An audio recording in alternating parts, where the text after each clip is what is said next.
Por ordem judicial, os passaportes de Ghosn estavam retidos, mas o governo libanês disse que o empresário entrou legalmente no país. O Japão e o Líbano não têm tratado de extradição. A maioria dos países não extradita nacionais. Isso acontece no Japão mesmo, no Brasil, e o Líbano tem uma regra similar. Mesmo assim, na quinta-feira, a Interpol divulgou um pedido de prisão contra Ghosn. Esse aviso, ele não tem essa possibilidade de você fazer essa prisão imediata. Vai depender das leis do lugar, das regras locais. O início do julgamento estava marcado para abril. O governo libanês informou que esta semana promotores libaneses vão interrogar o fugitivo. Ghosn marcou para quarta-feira que vem uma entrevista coletiva em Beirute. Pode ser que assim o mistério seja esclarecido, mas com certeza o caso está longe de chegar ao fim.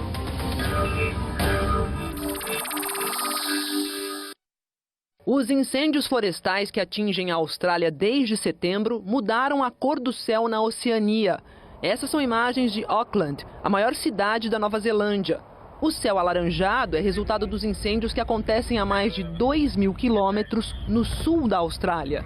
O governo australiano mobilizou 3.000 reservistas para combater o fogo. O calor forte, que ajudou a espalhar as chamas nos últimos dias, diminuiu neste domingo. Mas ainda existem 200 focos ativos. O primeiro-ministro, Scott Morrison, alertou que os incêndios podem durar meses. Aos poucos, os moradores que tiveram que sair de casa estão retornando para ver os estragos. Só no estado de Nova Gales do Sul, 1.500 casas foram destruídas. 24 pessoas já morreram na Austrália em consequência dos incêndios.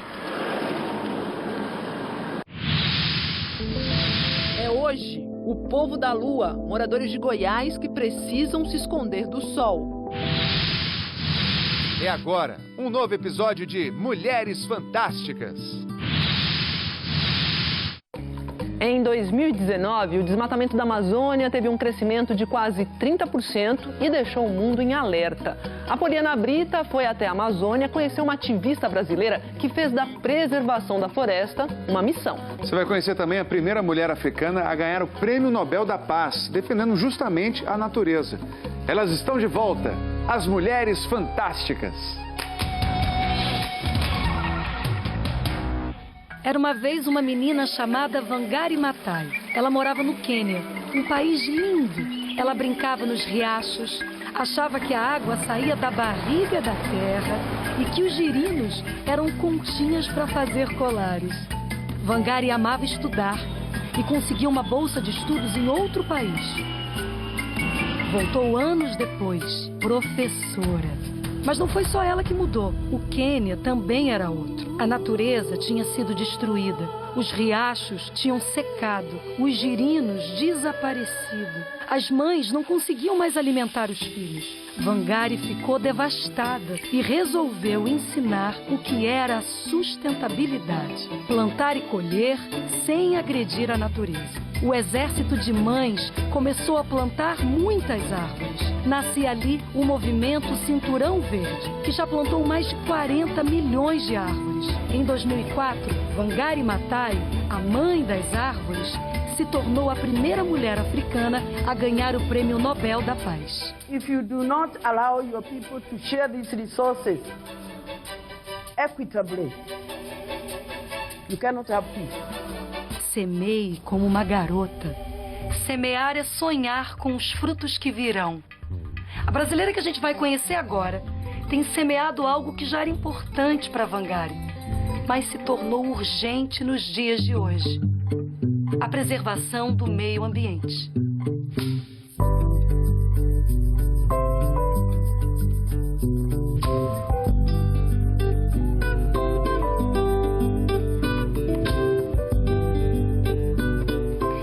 Sabe que tinha muito tempo que eu não plantava uma árvore. Isso aqui é muda de bacaba. A bacaba é tipo um açaí, muito gostosa. É uma fruta típica da região, a gente está na Amazônia. O coração e a vida da Raquel, a nossa ativista ambiental. Sim, a Amazônia ela é o centro do mundo mesmo, né? E é por isso que eu fiz da Amazônia o centro do meu mundo também.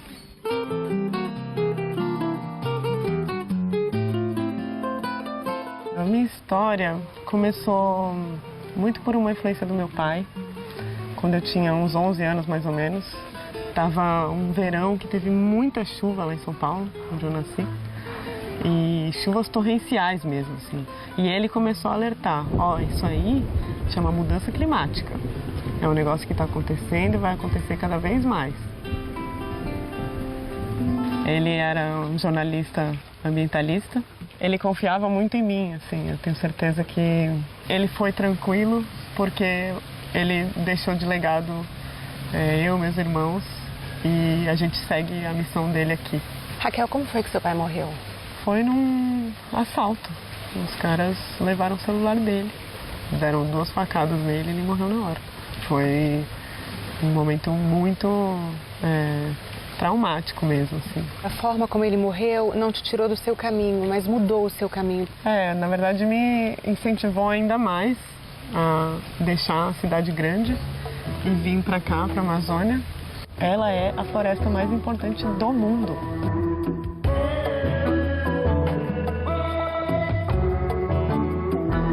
A Amazônia está sendo devastada nos últimos anos. E agora a gente já chegou em 19% de desmatamento na Amazônia. Hoje a gente tem uma ativista conhecida no mundo todo, que é a Greta. Olha, a Greta, ela é a pessoa mais importante nessa luta hoje.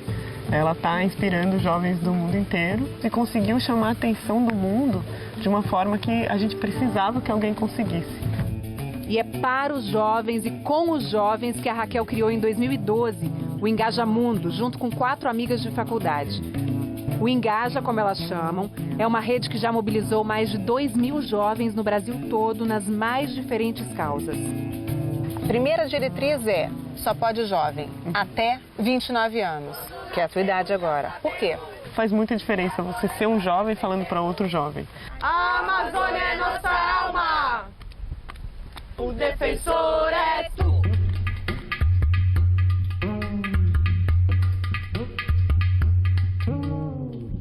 Aí você vê essa menina novinha, fininha, não imagina o que é ela numa conferência, defendendo tudo isso que ela acredita. Tem uma transformação ali também, né? Tem um chamado mesmo. What world do you want to create? O ativismo ele pode ser pacífico e tem vários ativistas que a gente não chama desse nome, mas que são ativistas também. Os indígenas ribeirinhos quilombolas são pessoas que nasceram ativistas, não por escolha, mas porque é isso que é a vida deles, né?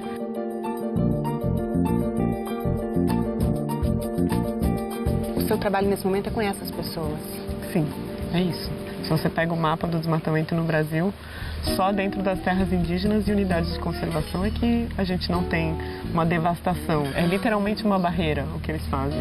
Então, como a gente vai proativamente atrás das pessoas que a gente acredita que precisam ter voz nos espaços de decisão. A gente está aqui em Alter do Chão num momento em que um caso ganhou grande repercussão nacionalmente, internacionalmente, que foi a prisão de 4 brigadistas acusados de botar fogo na floresta. Para nós foi um grande choque. O fogo não acontece naturalmente. Alguém está sim botando fogo, mas está botando fogo com algum interesse por trás. E com certeza não é o interesse dos brigadistas que querem defender a floresta. Você se sente segura aqui? Não tem como a gente não sentir medo mesmo. Já sofri diversos tipos de perseguição e de pressão mesmo para que a gente pare de realizar o trabalho que a gente está realizando. Então, precisa tirar força e coragem de onde não tem mesmo e seguir em frente, porque a gente não tem outro caminho. A Raquel atualmente não tem endereço certo, só carrega o que cabe numa mochila. Como é que vive com a vida dentro de mochila? A gente dorme muito em rede, principalmente quando está em comunidade, mas é um costume mesmo. Então a gente sempre leva, por exemplo, nossa buraquinha aqui com isso aqui é a rede? O mosquiteiro, gente. Tem alguma coisa que você traz com você, além das roupas, das redes, mas que seja especial? O meu pai, ele fazia mandalas, e aí esse é o meu amuleto, né? Eu acho que a mandala, ela tem um significado muito bonito, né? Ela vem do centro e se transforma essas formas simétricas que trazem essa energia poderosa. E por falar em energia, quando você precisa recarregar, tem algum lugar especial para onde você vai? Tem sim. Tem o Igarapé, né? O Igarapé é esse rio que vem da nascente. Então é a água mais pura, cristalina, geladinha e que carrega também muita energia, porque vem de dentro da terra.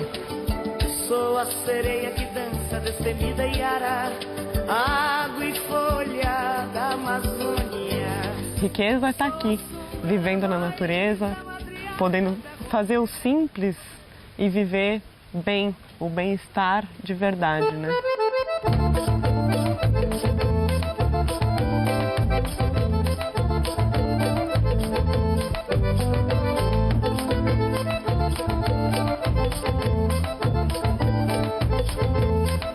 A resistência pela existência. A gente precisa lutar e resistir para continuar existindo nesse planeta.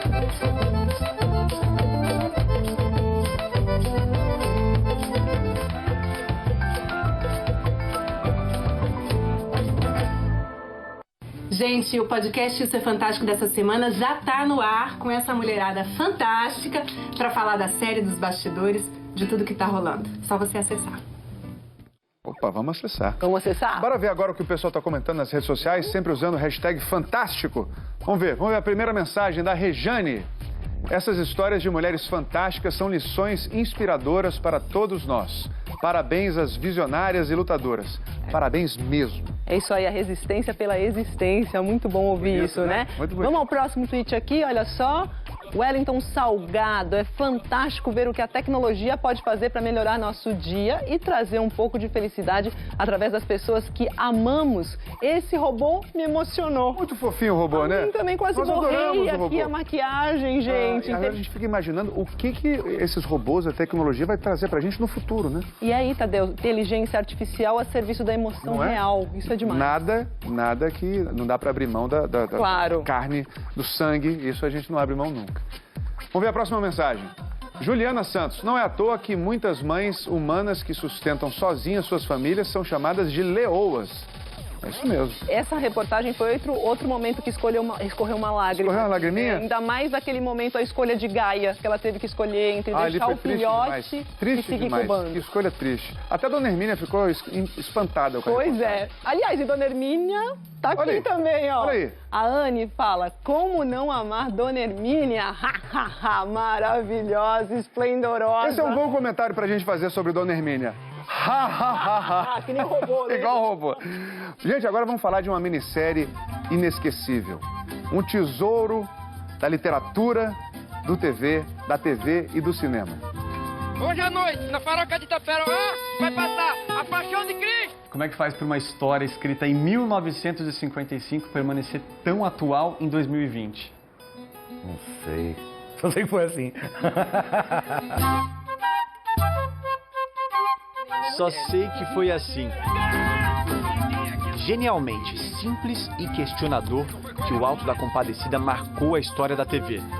Foi uma adaptação das obras do nordestino Ariano Suassuna. Um gênio brasileiro que compreende a cultura brasileira, o Brasil profundo, como poucos nesse país. Dentro de uma comédia aparentemente simples, ela trata dos grandes assuntos do homem. Os maus patrões, a igreja oficial contra a igreja popular, a religião, né, a fé, a morte.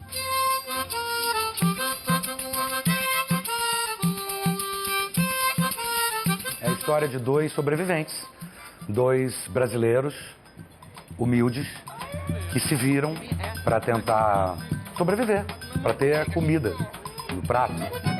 É a história de Chicó e João Grilo. Desde hoje que eu digo que vai essa danada comer, ela nada. Se ela não quiser, eu quero. A sobrevivência não tem ideologia, né? Ideologia, exatamente. Não. E é uma sobrevivência brincante. Sem nada no bolso e com esperança na fortuna da porca, eles criam uma ciranda de trapaças. Chicó e João Grilo enganam o patrão, que é enganado pela esposa, que engana o padre, que engana o bispo, que engana o capitão. E, é claro, tudo dá errado. Ai, meu Deus, vai morrer todo mundo agora. A sorte é que eles contam com a ajuda da Compadecida, interpretada por Fernanda Montenegro. Qual é o seu trecho favorito do Alto? Eu gosto muito da fala de Nossa Senhora, quando ela diz... João foi um pobre como nós, meu filho, e teve que suportar as maiores dificuldades numa terra seca. No final, quando ele faz o balanço da vida dele no céu... Eu não vivi como um santo. E ele vai andando, e você não sabe se é uma esperteza para poder chamar ele, ou se aquilo é autêntico. Você fez como aquilo? Eu fiz autêntico, mas em algum momento eu acho que ele estava mentindo para a própria Compadecida. Assim. Estou decidido a tomar jeito, mas a senhora sabe que a carne é fraca. Como seriam os amigos Chicó e João Grilo em 2020? Com redes sociais? Acho que eles fariam muitos fakes para dar umas voltas aí no povo. Espertos e engraçados. Eles renderiam uns bons memes na internet, hein? Chicó é preguiçoso, né? Então acho que memes assim de 2 fotos igualzinhas do Chicó. Aí escrito assim, eu com nada pra fazer. Aí do outro lado, eu cheio de coisa pra fazer. Certamente João Grilo já seria alguma coisa mais malandra, mais esperta. Tipo uma versão daquele meme assim, meus pecados passando no telão do juízo final. Esse dia foi top. As histórias de Chicó e João Grilo vão ser reexibidas pela primeira vez depois de 20 anos. Agora, com tecnologia digital e novos efeitos gráficos. Um toque mais moderno na minissérie de 4 capítulos que deu origem ao filme. Tá vendo ele aqui, de cá? O grande barato também desse relançamento é que muita gente nem lembra da série, né? Eu sou uma dessas pessoas. Eu não tenho ideia do que tem na minissérie, porque eu ainda não assisti. E eu vou me surpreender junto com essas pessoas. O primeiro capítulo vai ao ar na próxima terça-feira, depois da novela Amor de Mãe. Como a mensagem do Alto da Compadecida vai chegar no Brasil de hoje? Vai chegar da mesma forma como 20 anos atrás?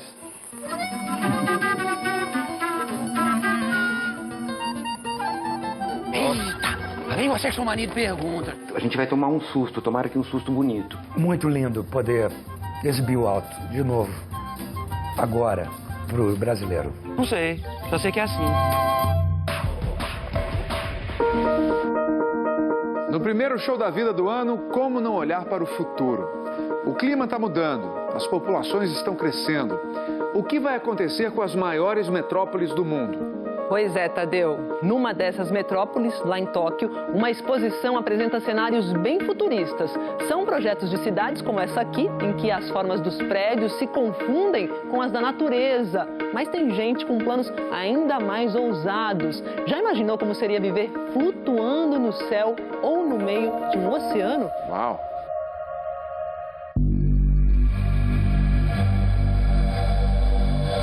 Crise climática. O calor aumenta. O nível dos oceanos sobe. Cidades costeiras podem submergir. Solução? Morar no mar. Não são cidades flutuando por aí perdidas no oceano. São cidades flutuantes, mas são ancoradas, estáveis, construídas perto da costa. O projeto se chama Oceanics e foi concebido pelo Mark, que nasceu no Havaí e já foi até ministro do turismo da paradisíaca Polinésia Francesa. Lá por volta de 2007, a gente já sabia que com as mudanças climáticas, muitas das ilhas da Polinésia corriam o risco de afundar, de deixar de existir.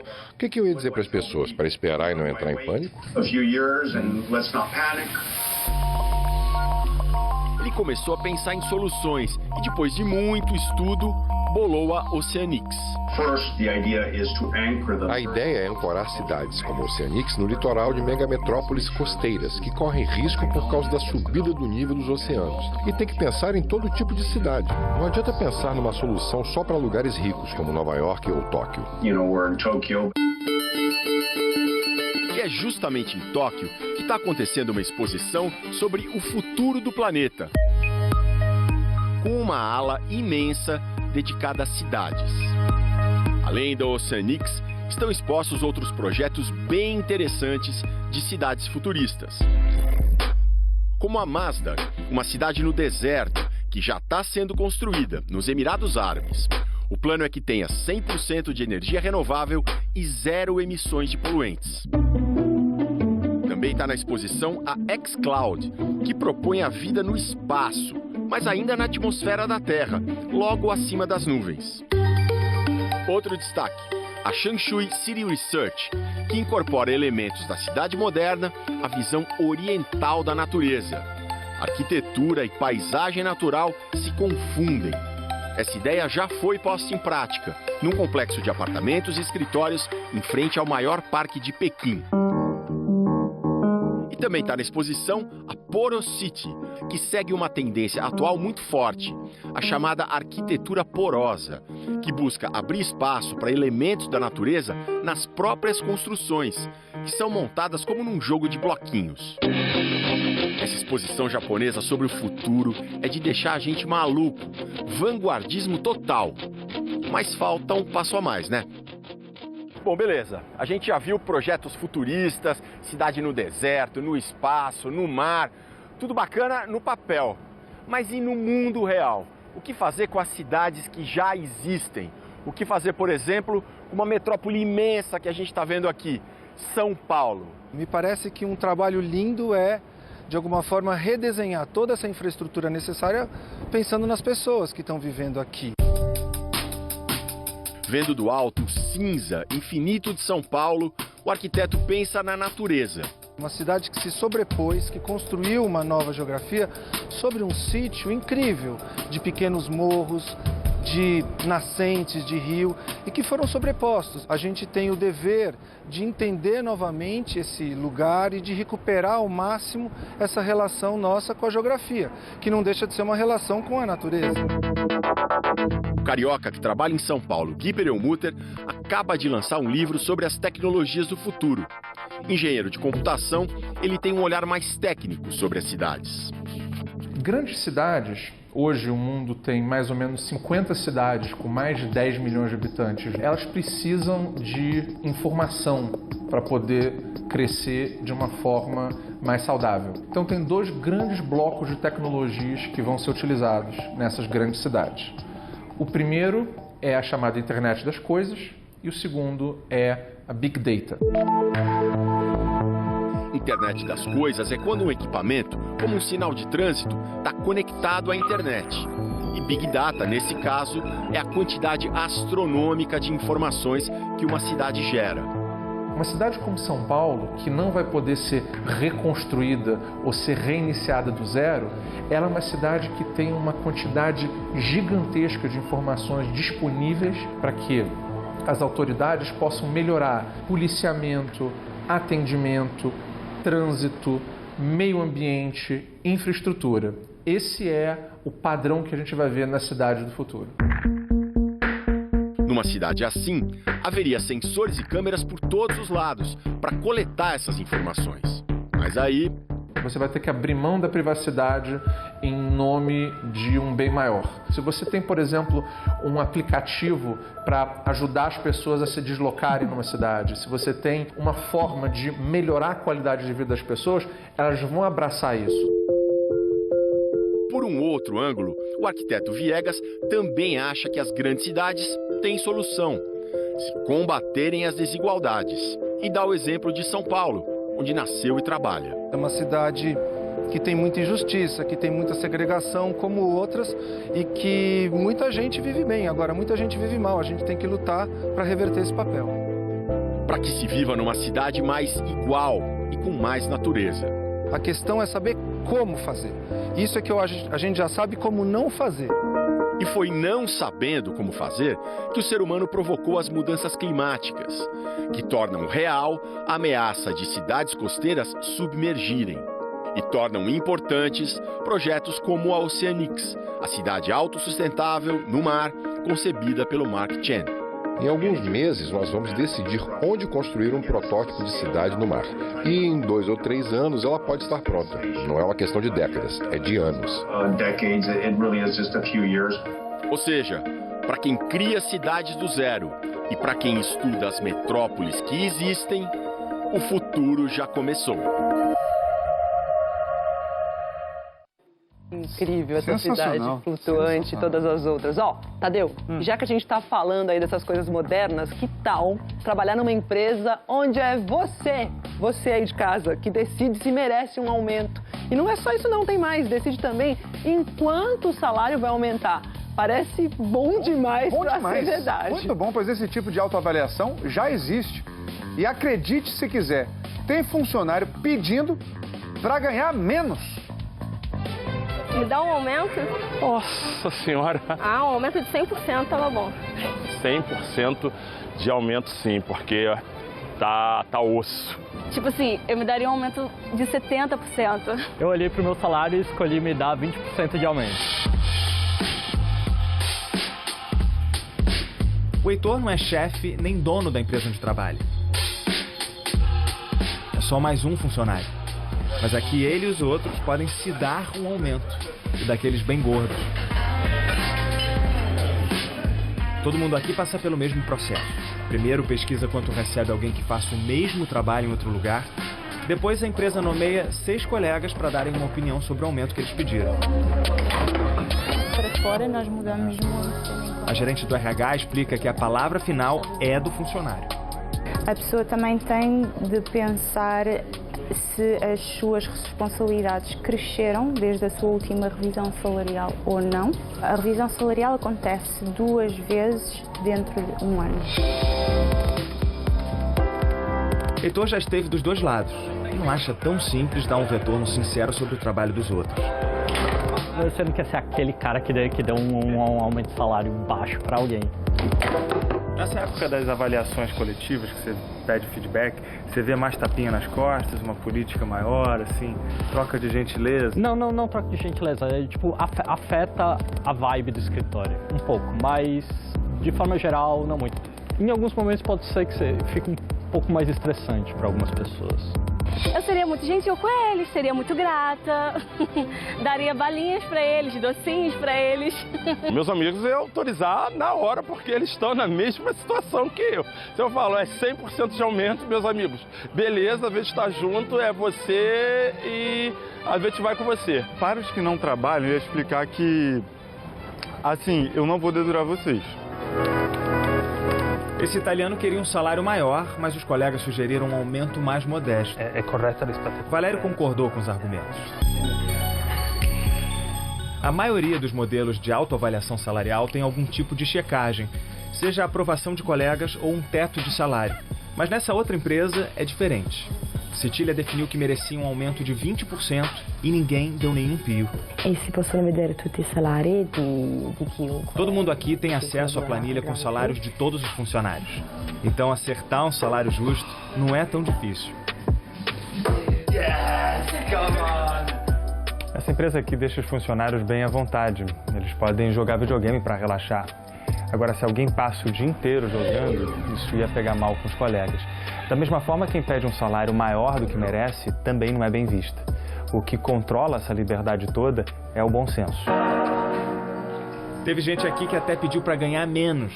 Foram 2 que assumiram funções com carga de trabalho menor. Será que a maioria diminuiria o seu próprio salário se fosse o caso? Essa pergunta aí foi forte, viu? Essa pergunta aí deixa a gente meio que balançado, viu? Sinceramente, não. Sim. Diminuiria sim. Até pra ter um empenho até melhor. Lógico que não. Eu acho que ninguém faria isso porque todo mundo quer mais dinheiro por menos trabalho, pra falar a verdade. Se eu achasse que eu não merecesse, sim. Mas na atual conjuntura eu mereço. The Dunning-Kruger effect. O maior problema de alguém ser dono do próprio salário seria o efeito Dunning-Kruger. São os nomes de 2 cientistas que concluíram que os incompetentes desconhecem a própria incompetência. A psicóloga explica que eles perceberam, a partir de testes, que as pessoas mais ignorantes achavam que tinham se dado melhor. Tamir afirma que acontece também o contrário, a síndrome do impostor. Aquela pessoa que acha que não é boa o bastante. A gerente de uma das empresas confirma: o sistema dá certo. Mas alguns ficam desconfortáveis em determinar o seu próprio valor. É uma questão de baixa autoestima ou de timidez. Mas quem deveria ter vergonha mesmo é quem paga mal. Olha, eu ia me dar um aumento de umas 2 vezes aí, porque eu trabalho bastante, trabalho bem, faço hora extra e não reclamo. Tá? Sempre simpático, sempre sorrindo. Eu acho que eu me empenho muito no que eu faço, eu dou o meu melhor. Acho que todo mundo trabalha feliz da vida, sem preocupação. Patrão, Valorize o professor. Professor é tudo para esse país.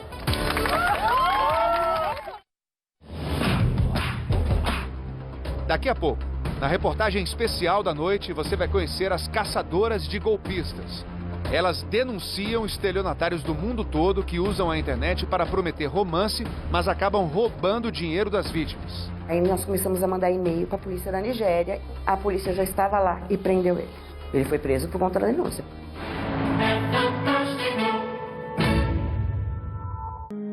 Fugir do sol, todos os dias, sem trégua. Essa é a rotina dos moradores de uma área rural no interior de Goiás. Eles têm uma doença genética rara que causa extrema sensibilidade à radiação solar. E aí, Tadeu, trocar o dia pela noite é uma questão de saúde e até mesmo de sobrevivência. O Fantástico acompanhou a rotina dessas pessoas, conhecidas como o povo da lua, e acompanhou também o trabalho de pesquisadores que buscam melhorar a qualidade de vida delas.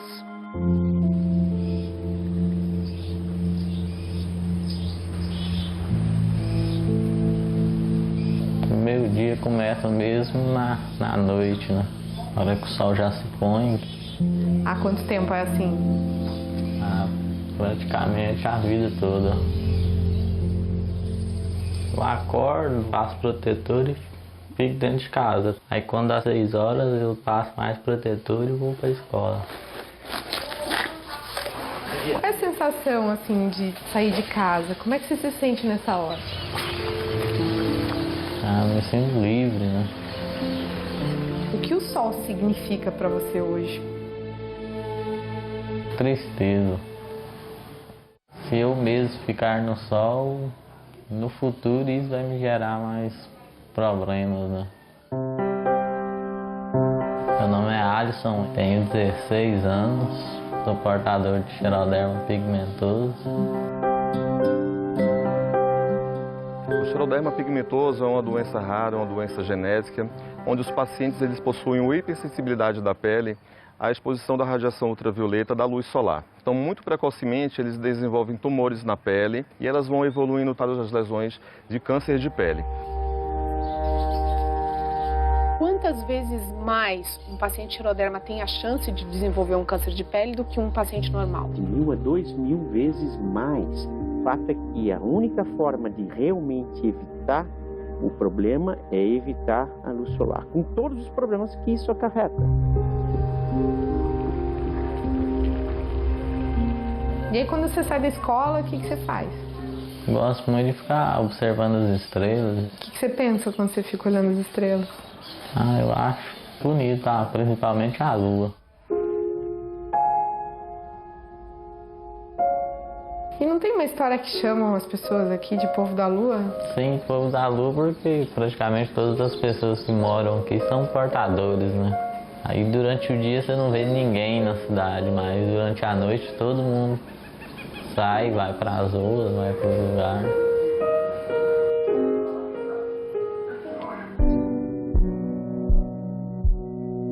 A maior quantidade dessa doença num local só é aqui. Aqui em Araras? Aqui em Araras. Do mundo inteiro? Do mundo inteiro. É uma frequência extremamente alta, dá mais ou menos 1 para cada 400 nascimentos. E no Brasil? 1 para cada 200.000. Quando a pele do Alisson chamou a sua atenção pela primeira vez? Aproximadamente ele tinha 2 anos de idade. 2 aninhos? O que você percebeu? Ele saía para brincar, assim, às vezes eu deixava ele brincar poucos minutos no sol e ele ficava muito vermelho. Em 2007, eu examinei o Alisson. Ele tinha alguma lesão? Nenhuma. Quando voltou 2 anos depois, ele já tinha característica de xeroderma, ele tinha muita sarda, ele tinha as pintinhas, as manchas, tinha alguns nódulos.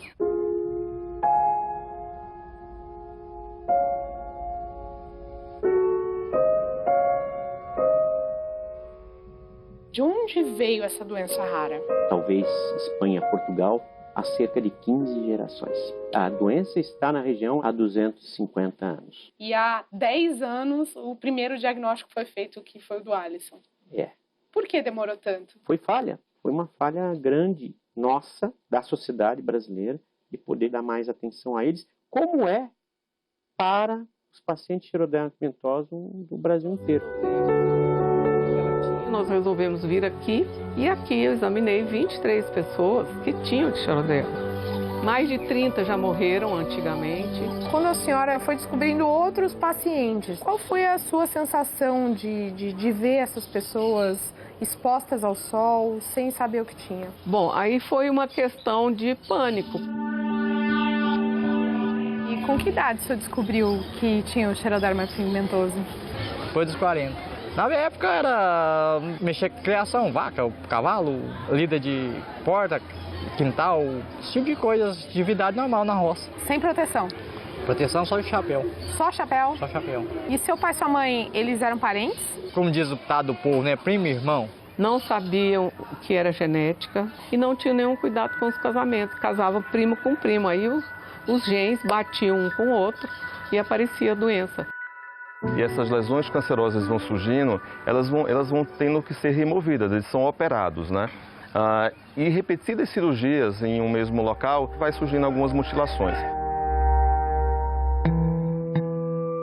A gente tem medido a emissão de radiação luz ultravioleta no Brasil inteiro. Nós temos 10 vezes mais luz ultravioleta do que a Europa e Estados Unidos. Araras é inclemente aquele sol. Em relação a São Paulo, é 3 a 4 vezes mais forte. Uma realidade que eu não posso dizer para ele que vai passar daqui a um mês. É a vida dele eternamente marcada. Fugindo do sol. Fugindo do sol. Aulas de educação física, eu ficava em sala de aula, os outros alunos iam. E aí você ficava olhando os alunos? É. E como é que você se sentia? Olha, aquilo lá no fundo, assim mesmo, eu queria estar ali jogando, né? Mas eu meio que entendi tanto que eu aprendi a gostar de ficar ali apenas olhando. Você já sofreu muito preconceito? Até fiel de cruz credo eu já escutei, né? Às vezes a gente sente um pouco pequeno. Às vezes tem hora, às vezes a vida não tem muito sentido. A minha esperança é ter os novos, ter outra vida. O melhor que eu espero da minha vida é isso aí, a minha alegria. Nesse mutirão, passamos 2 dias aqui em Araras, né? Os dermatologistas da Sociedade Brasileira de Dermatologia, em torno de 12 médicos, foram 60 tumores operados. O diagnóstico precoce ele é essencial. E a cura, existe? Existem perspectivas, né, de pesquisas sendo trabalhadas. A gente está coletando porque a gente está querendo buscar conhecer, ver se tem alguma coisa diferente que possa fazer com que o tratamento deles seja mais eficaz. Aqui dentro desse potinho tem um pedacinho de um tumor de um paciente com xeroderma que a Juliana coletou lá em Araras. E agora ela trouxe aqui para a Universidade de São Paulo para fazer análise desse tumor.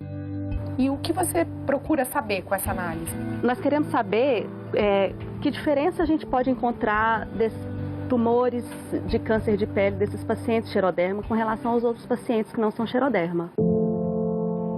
Nós analisamos 13 amostras, 13 tumores de 7 pacientes.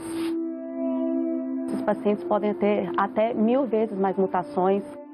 E o que significa essa descoberta? É que cada tumor ele tem uma característica específica. E aí a gente conhecendo cada um dos tumores, isso poderia ser um tratamento mais personalizado para o paciente. Mais eficaz? Provavelmente mais eficaz. E o que você quer para o futuro, Alisson? Pretendo ser médico, dermatologista e ajudar outras pessoas igual a mim. Eu adaptei meus sonhos que o sol assim não vai me atrapalhar. O que eu quero para minha vida é o que minha mãe tomou um novo rumo para a vida dela, né? Ajudar as pessoas, e é isso que eu quero.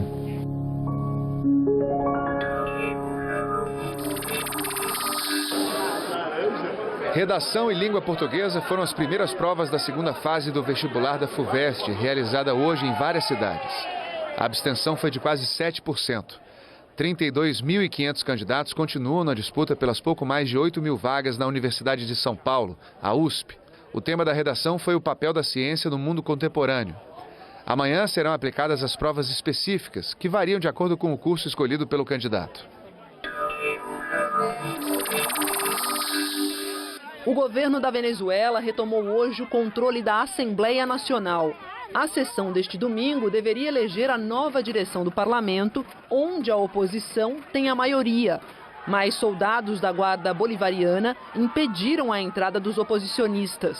Entre eles, Juan Guaidó, que tentava a reeleição. O deputado governista Luis Parra acabou tomando posse como novo presidente da Assembleia. O ministro de Relações Exteriores do Brasil, Ernesto Araújo, declarou que o Brasil não vai reconhecer o resultado. Chamou a escolha de Luis Parra de afronta à democracia. E depois dessa confusão que você viu na Assembleia, os deputados de oposição fizeram uma outra reunião na sede de um jornal lá em Caracas e elegeram novamente Juan Guaidó presidente da Assembleia. Já o presidente da Venezuela, Nicolás Maduro, comemorou a escolha de Luis Parra e disse que Guaidó perdeu apoio até da oposição. Maduro também prometeu novas eleições para a Assembleia ainda este ano. Homens e mulheres que viram a vida quase acabar diante de uma tela quando só procuravam felicidade. Porque é o que você quer escutar. Você quer escutar coisas bonitas. Perdi tudo, carro, loja, país, perdendo tudo. Vítimas de um crime global que disparou no Brasil. O golpe do romance na internet. Isso não é só um grupo agindo, mas podem ser vários grupos agindo e no mundo. Uma fraude que atinge brasileiros de todas as idades e classes sociais, mas leva pouca gente para a cadeia. O negócio está lá do outro lado do mundo. A polícia daqui não vai fazer nada. Uma onda de crimes sem solução que fez surgir um outro tipo de pessoa atrás da tela do computador. Eu tenho um certo prazer em poder pegar os endereços de e-mail, divulgar no meu blog o endereço desses golpistas, expor as fotos que eles estão usando para que outras pessoas possam pesquisar. Voluntárias que querem expor as táticas dos criminosos. Oi, querido. Sende dinheiro. Mulheres que da sala de casa já ajudaram a prender estelionatários em outros continentes. Para mim não existe um golpe mais covarde do que esse. Então por isso eu optei por ajudar as vítimas a se livrar desse tipo de golpe. Quem são, afinal, as caçadoras de golpistas? Brasileiras que tentam enfrentar uma fraude que fez milhares de vítimas aqui no Brasil. Quais inimigos elas perseguem e por que a atuação delas causa polêmica? Começa agora nossa reportagem especial. Eu levo meu neto na escola. Vovozinha, então levo o neto na escola. De noite eu faço academia. Tem dia que eu tô na esteira e tô no grupo. Dia que tem problema, eu tô no grupo. O grupo que virou rotina na vida da Glauce é uma comunidade internacional de caçadoras de golpistas. Ela montou a página numa rede social depois que uma amiga alemã caiu num golpe de romance virtual. Ela pediu socorro. Ela falou, me ajuda. Eu não conhecia, eu não sabia desse tipo de golpe. E eu entrei em todos os grupos, comecei a prestar atenção, conheci mais pessoas, mais caçadoras, todas americanas. Criei páginas em sites de relacionamento. Tanta pesquisa revelou uma fraude insistente. Golpistas que usam fotos reais de militares para enganar homens e mulheres em busca de companhia. Quando eu estava nesse site de relacionamento, tentaram me enganar com a foto de um soldado americano. Aí eu coloquei na minha cabeça que eu ia descobrir quem era o verdadeiro soldado. Glauce localizou o perfil real do soldado numa rede social e conseguiu um aliado poderoso para os grupos que denunciam as contas impostoras. Ele falou assim para mim, eu não sabia que tinha esses grupos. Eu falei, não tem. Aí ele pediu para entrar no grupo para ajudar. Com a ajuda de Eric von Herbert, que deixou o exército e hoje é policial na Flórida, a caçadora virtual conseguiu tirar do ar mais de 1000 perfis falsos que usavam as fotos do ex-soldado. Nesse submundo de crimes em que mulheres são alvos tradicionais, homens também estão na mira dos bandidos. Para o Hudson, a ajuda das caçadoras de golpistas quase não chegou em tempo. Ela disse para mim, Hudson, você não mande mais nada, não escreva mais nada porque eles te cercaram. E tudo porque esse morador de Curitiba acreditou que dava para viver de novo um amor. Eu fiquei casado assim durante 10 anos com uma pessoa, né? Depois separei e depois eu não tive mais ninguém. Você fica na expectativa de que o teu coração seja preenchido um dia, né? E aí a gente vai buscar nos sites de relacionamentos alguma coisa, um perfil que seja compatível com o seu e tal, né? Achei lindo. Linda menina, muito bonita. E militar. Algumas fotos, né, de roupas militares, dava-se a entender que estava em alguma missão. Falava que eu era uma pessoa gentil, amável. Eu acho que achou a pessoa certa. Assim. Nessa hora surgem os pedidos de dinheiro. Para uma passagem aérea, uma cirurgia de última hora ou até para liberar o envio pelo correio de um misterioso tesouro do Oriente. Aí foi quando ela mencionou uma missão, um ataque lá num palacete ou de um sheik lá, um árabe, e que dentro do palacete tinha alguns milhões de dólares. Foram retirados e que iam ser repartidos entre os soldados. O Hudson não pagou, mas só teve certeza da enganação depois de ouvir um conselho que veio de longe. O homem tem muita dificuldade para poder denunciar. Então, quando ele chega e descobre, ele não faz denúncia, ele prefere se calar. O anjo da guarda de Hudson é essa pequena empresária de Cuiabá que optou por não se identificar. O que eu preciso aparecer as minhas ações, não é meu rosto.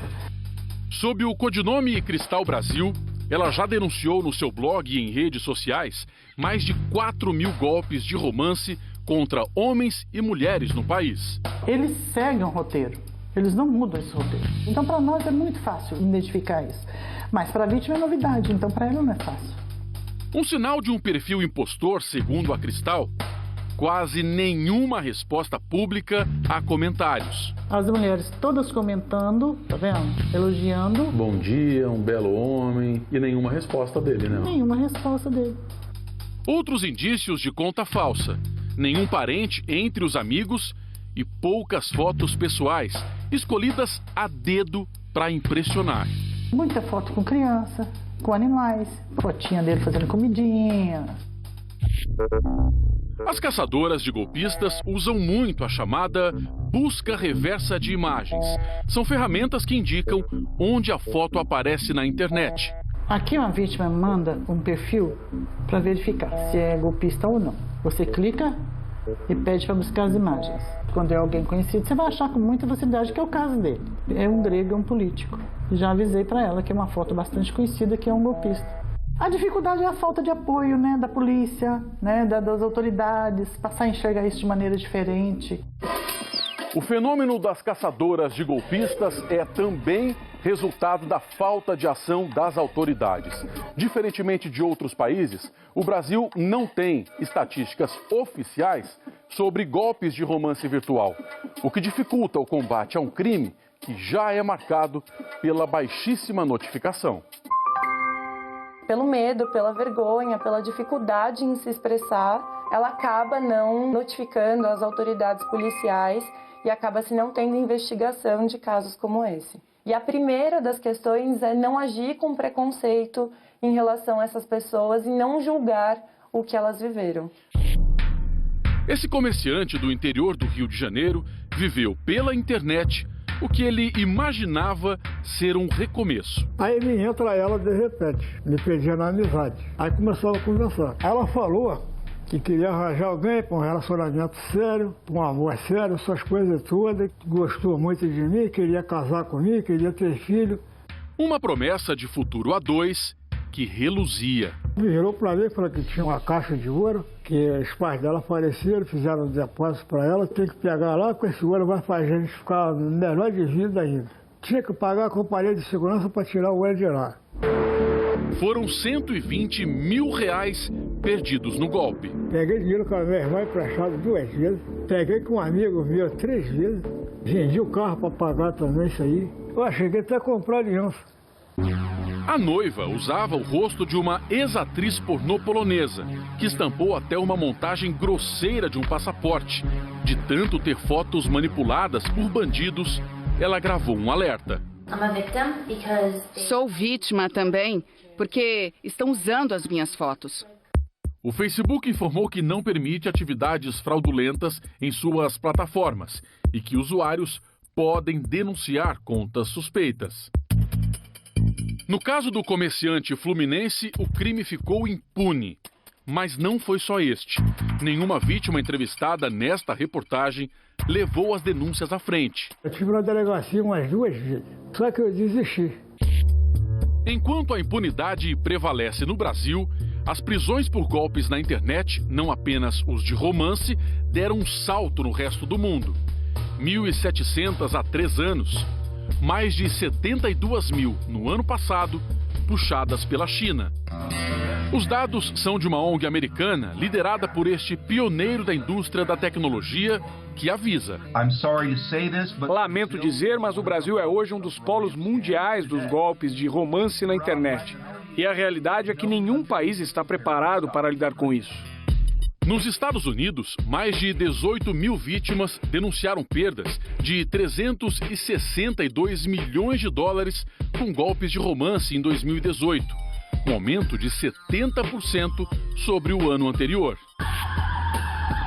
No Brasil, as poucas investigações desses crimes acabam ficando com os estados, como essa ação no mês passado, que apreendeu celulares, HDs e documentos numa lan house e numa igreja na capital paulista. Foi a segunda fase de uma operação da Polícia Civil do Distrito Federal, que há 2 anos prendeu 3 estrangeiros suspeitos de integrar uma quadrilha especializada. Os 3 nigerianos foram presos em São Paulo, onde viviam legalmente. Nós tivemos caso da mulher perder em torno de R$600 mil. Há uma divisão de tarefas muito clara na organização criminosa. Uma pessoa brasileira que inclusive disponibilizava a sua conta bancária para receber o dinheiro das vítimas. A Gláucia, a caçadora de golpistas que mostramos no começo da reportagem, ajudou a prender um suspeito em outro país. Uma amiga me procurou que tinha caído num golpe. Aí nós começamos a mandar e-mail para a polícia da Nigéria, em Abuja, porque esse nigeriano que tinha aplicado o golpe também era de Abuja. O policial da Nigéria sugeriu que a gente enviasse um pacote para ele, né? Quando esse pacote chegou, a polícia já estava lá e prendeu ele. Ele foi preso por conta da denúncia. Essa outra caçadora do interior de São Paulo, que arrisca suas primeiras ações nesse universo, tem atraído os golpistas para longas conversas. Oi, querido. You have to send the dinheiro. Send you the account you're gonna send the money to. A Meg prefere gastar o tempo das quadrilhas de outra forma. Eu fui dando atenção até conseguir o número da conta que ele queria que eu depositasse. E aí eu comecei a brincar um pouco. Eu fazia depósitos em envelopes vazios e mostrava o comprovante. Essa viúva do interior paulista é considerada a pioneira de uma rede no Brasil que ela estima somar hoje 200 caçadoras de golpistas. A sensação é muito boa quando chega uma mensagem assim: muito obrigada, Meg, por você ter publicado no seu blog. Eu achei a foto de fulano, ele estava dando um golpe em mim, eu quase estava enviando dinheiro, meu Deus. Mas, entre as caçadoras, muitas vezes, prevalece a sensação de estar enxugando gelo. É um sentimento de impotência. Você vê aquelas pessoas depositarem tanta confiança em você, ao mesmo tempo você fala, olha, eu não consigo. Também há quem critique a ação dessas voluntárias, como o pioneiro da indústria da tecnologia, que hoje lidera uma ONG que é referência mundial contra os golpes na internet.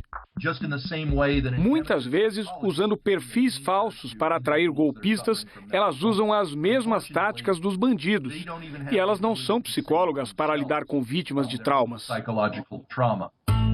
Ele calcula, a partir de uma projeção sobre números de usuários de internet e denúncias desses casos no Brasil, que pelo menos 200 mil pessoas tenham sido vítimas de golpes de romance virtual no país nos últimos 20 anos.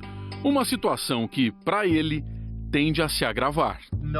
Sabemos que no Brasil quase ninguém denuncia esses casos, principalmente pelo preconceito social e pelo modo como a polícia minimiza esses crimes, colocando a culpa na vítima. A gente está falando de pessoas que foram solidárias, pessoas que se envolveram, pessoas que acreditam nas relações e que são golpeadas dessa forma, né? Minha família toda me avisou, os meus amigos todos me avisaram. Pai, só está caindo num golpe. Mas eu não acreditava, cara. Eu vou procurar até conseguir provar para uma vítima que ela está sendo vítima. E é tudo tão muito bem feito, é muito difícil você não cair. Hoje eu sei que a nossa arma contra eles é a informação. Tem que levantar a cabeça e ir pra frente. A vida segue, vai seguindo, vai seguindo. Não pode se entregar.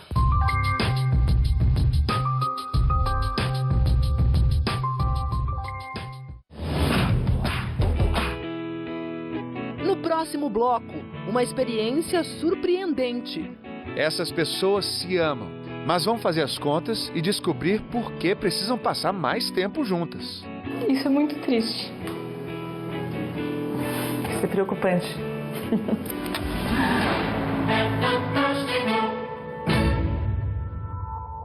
A gente volta agora para Nova York, onde está a Carolina Cimente, que tem novas informações sobre a crise entre Estados Unidos, Irã e Iraque. Carolina, boa noite. Fala pra gente, o presidente Donald Trump falou novamente agora há pouco? Exatamente, Maju. O presidente Donald Trump disse agora há pouco que as tropas americanas só vão sair do Iraque se Bagdá pagar pelos bilhões de dólares que os Estados Unidos investiram na base aérea que tem no país.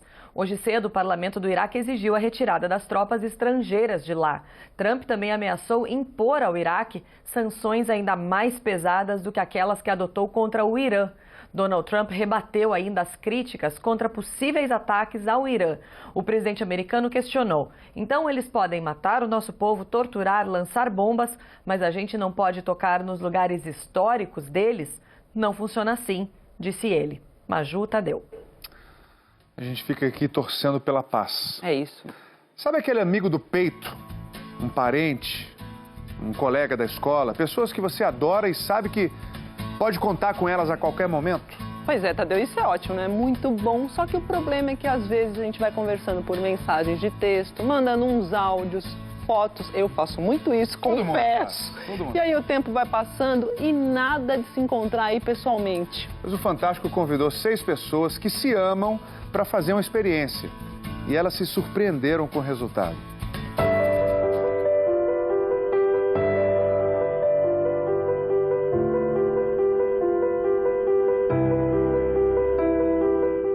Três meses que eu não vejo ele. Já tem 3 anos que a gente não se encontra pessoalmente. 2012, por aí, a gente começou, infelizmente, a se ver menos.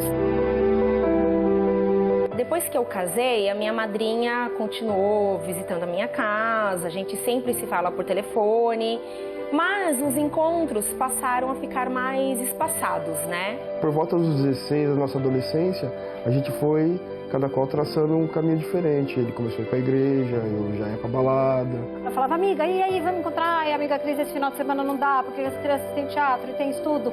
E daí, quando ela queria, eu falava, então, esse fim de semana não dá, porque eu tô indo viajar. E daí nunca dava.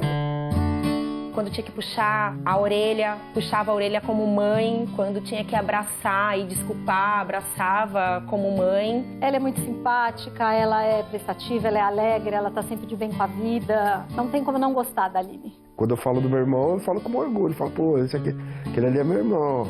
Ah, seu irmão do gordão, seu irmão do gordão. Os momentos mais importantes da minha vida, ela participou. Aqui foi a primeira viagem que a gente fez. Aqui nessa outra viagem, descobri que a Aline estava grávida de 2 meses. E ela teve nesses momentos até uns anos atrás, né? Porque agora a gente não tem conseguido mais se ver. As fotos acabaram. O Natal foi vazio, passei sozinho.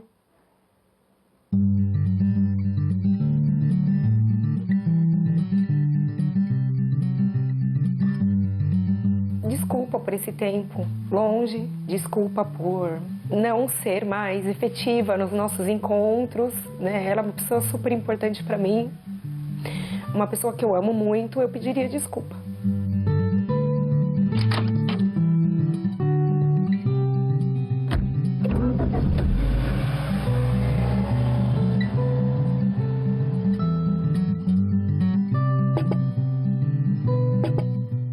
Sempre que meu irmão vem aqui, ele costuma cozinhar pra mim. Mas hoje eu vou surpreender ele. Já que faz tempo que ele não vem aqui, eu vou pedir uma pizza que ele gosta aí, uma pizza do salame.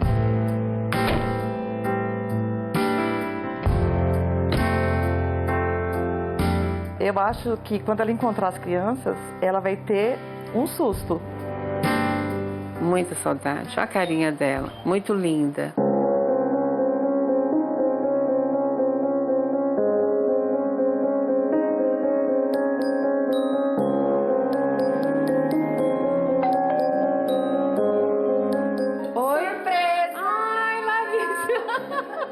Tirar foto dele, você no meio dos dois agora, assim, ó. Chegou, meu parça. Não, da hora. De boa. Não é pra chorar, né? Não, é o dia. Eu fico realmente bastante emocionada, porque a Aline me é uma amiga muito, muito, muito querida. E é muito triste ver a vida passar e a gente se vê pouco. É o momento do olho no olho, de estar perto. Vai chorar, vai chorar. Ah, eu tô mais emocionado sempre. Não pode deixar acontecer isso. A gente precisa realmente priorizar as pessoas e não as tarefas do dia a dia. Só este ano passaremos quase 2 meses das nossas vidas em redes sociais. O Brasil é o segundo país do mundo onde as pessoas gastam mais tempo interagindo com outras pela internet. A gente reconhece. A gente fala assim, a gente tem que parar um pouco com essas mensagens de redes sociais e se falar mais pessoalmente. Já parou para pensar quanto tempo nos resta ao lado de quem amamos? O Fantástico fez essa conta. Usou a expectativa de vida do brasileiro e a frequência dos encontros dessas pessoas nos últimos anos.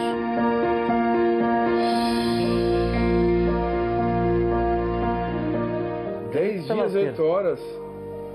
Nossa, é muito de encontros? Somando, na somatória das horas.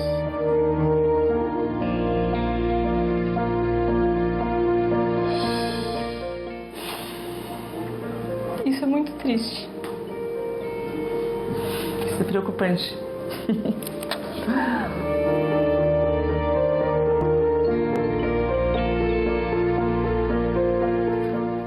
Três dias mais 16 horas e 5 minutos. Caramba, só isso?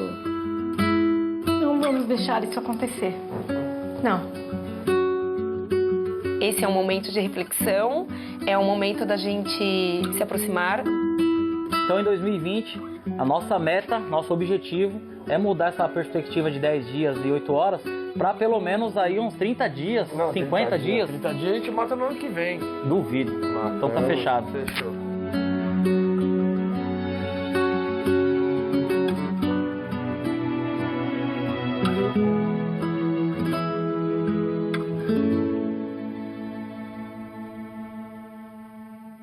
Bora aumentar esse tempo, né? Pois é, eu coloquei isso como meta, viu? Amigas, meta. família, pai, mãe, irmão, estamos aí esse Boa ano, meta mais para o presentes. novo. É isso aí. É isso, gente. Primeiro Fantástico de 2020 está chegando ao fim com essa emoção toda. É isso aí. Mas antes de acabar, a gente vai ver a surpresa que os profissionais da Orquestra Sinfônica Brasileira, que está completando 80 anos, fizeram para dar boas-vindas ao ano que está começando.